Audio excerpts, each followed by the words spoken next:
Hello students.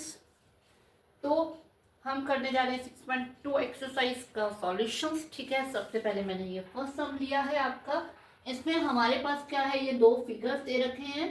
ठीक है, हमें क्या दे रखा है, इस टाइप के सम 1 मार्क्स में, एमसीक्यूज में या 2 मार्क्स में भी आ जाते हैं।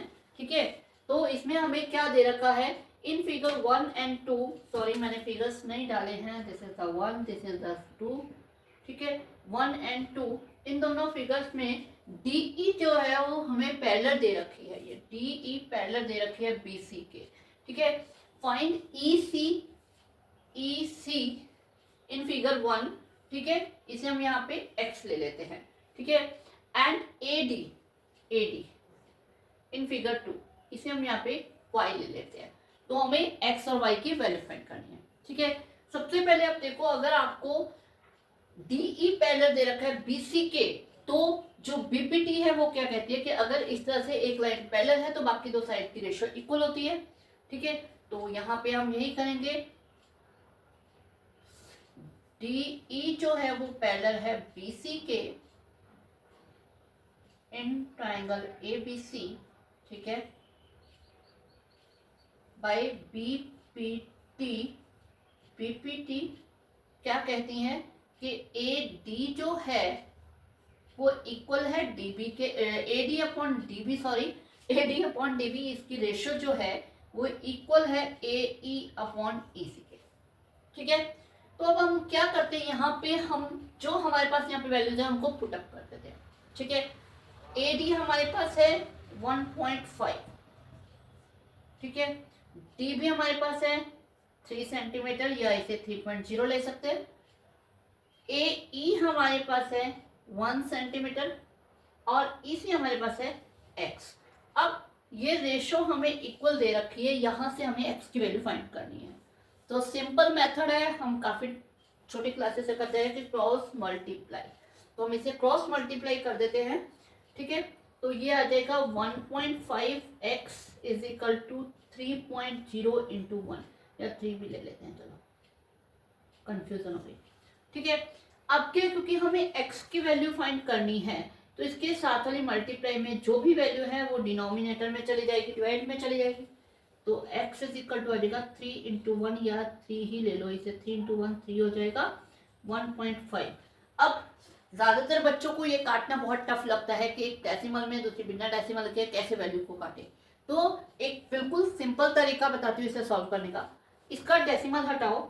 हम डेसिमल कैसे हटाते हैं, डेसिमल हटा के 1 लगा के डेसिमल के बाद जितने डिजिट है, कितने यहाँ पे 1, उतने 0 लगा देते हैं। करते हैं, ये किया हमने।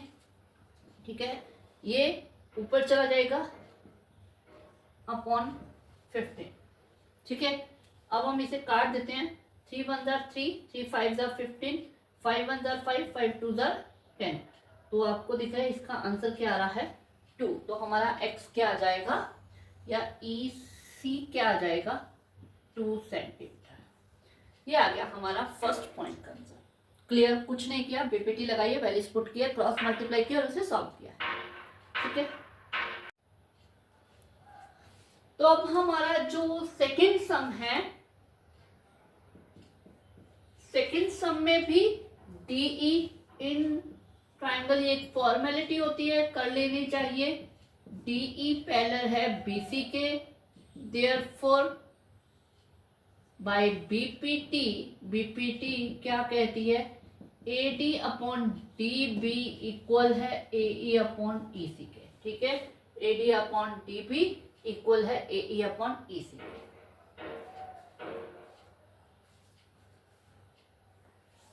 तो एडी जो है,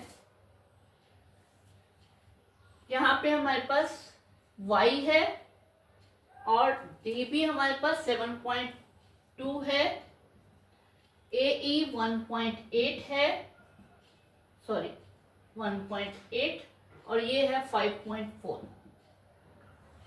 बच्चे सबसे ज्यादा डेसिमल देख के ही डर जाते हैं। अब मैं आपको बिल्कुल इजी मेथड बता रही हूँ डेसिमल हटा के इसको सॉल्व करने का, कि बिल्कुल डर नहीं लगेगा डेसिमल से। ठीक है, तो वही क्रॉस मल्टीप्लाई करते हैं, y इंटू 5.4 इक्वल है 1.8 इंटू 7.2। ठीक है, y इक्वल टू आ जाएगा 1.8 इंटू 7.2 अपॉन 5.4। तो सिंपल बात है, डेसिमल हटा देते हैं सबका। जब इसका डेसिमल हटाएंगे तो इसकी जगह मैंने 1 के साथ लगा दी एक जीरो, क्योंकि डेसिमल के बाद एक दिख जाए, और डेसिमल हटा दिया। इसी तरह इसका डेसिमल हटाया और इसके साथ में 10 लगा दिया। अब इसका डेसिमल हटाएंगे, ये ऊपर जाके हो जाएगा 10। एक 10 से 10 काट दिया और एक 10 को हमने संभाल के रख लिया, ठीक है, अच्छा लग रहा है, हमें संभाल के रख लिया, ठीक है। तो अब हम काटते हैं। पहले 6 के टेबल में ये दोनों जा रहे हैं, 6 3 जा 6 9 जा, ठीक है, क्लियर। अब वैसे ये 3 के टेबल में भी जा रहे हैं, लेकिन आप 9 के टेबल में डायरेक्ट इसे काटते हैं हम, 9 8 जा 72, ठीक है। तो 8 3 जा हो जाएगा 24, डिनोमिनेटर पे हमारे पास 10 पड़ा है। अब जब डिनोमिनेटर में 10 आ गया तो एक जीरो है, तो पीछे से एक डिजिट छोड़ के, यानी कि यहाँ पॉइंट लग जाएगा, यानी 2.4 सेंटीमीटर ये आ जाएगा। तो हमारा जो EC है वो क्या आ गया, 2.4 सेंटीमीटर, क्लियर, ओके। तो करते हैं सेकेंड सम।